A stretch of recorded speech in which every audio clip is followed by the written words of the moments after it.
मुझे वीडियो के खिलाफ ॻाल्हायो त को सरदार कोन आहे, को अमीर कोन आहे, पंहिंजो पाण कयो। मां सभ खां पहिरियों हुनखे शर्मिंदो करण थो चाहियां त मुंहिंजो सरदार, मुंहिंजो नवाब, मुंहिंजो अमीर, मुंहिंजो मुंहिंजो लीडर मुंहिंजे साम्हूं वेठो आहे। सभ खां पहिरियों मां हुनखे शर्मिंदो करण थो चाहियां ऐं हुन खां पोइ मां पंहिंजो शहर ॿीहर ॾुखा शमारा बचाए ॾुखा शमारा में मड़ मेरा कुलकार बखराणी मई कौ में साहब सोहना था सरदार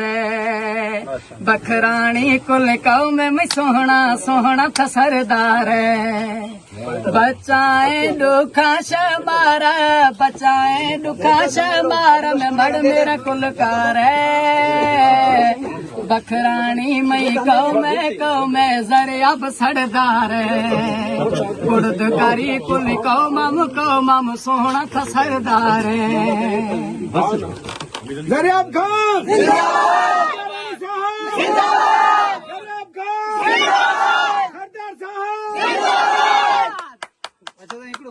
जागरण ऐं रामायू थाणे यद में बखराणी बिरादरी बिंदुरनि में हलंदड़ पुराणे खूनी तकरार खे ख़त्म करण लाइ MPA पाकिस्तान पीपल्स पार्टी सरदार मीर महबूब अली खान बिजराणी जो फर्जंद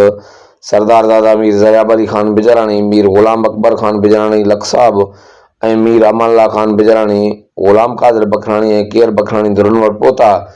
इन मौक़े ते बखराणी बिरादरी जो चीफ मुक़दम अब्दुल गफूर बखराणी ऐं ॿिया बिरादरी जा चङा मुड़ुस पिण गॾु हुआ। जेड़ींदड़ बखराणी बिरादरी जे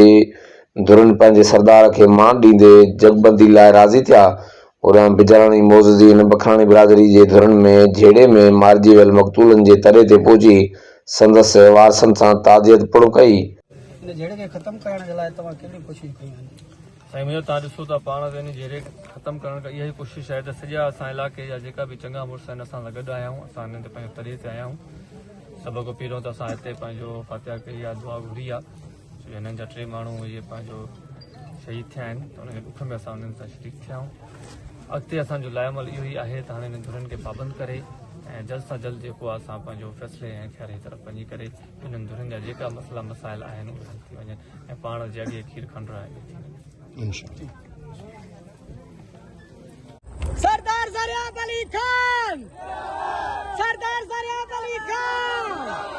केर आयो ज़रियाब अली खान कदम बढ़ाओ, ज़रियाब अली खान कदम बढ़ाओ।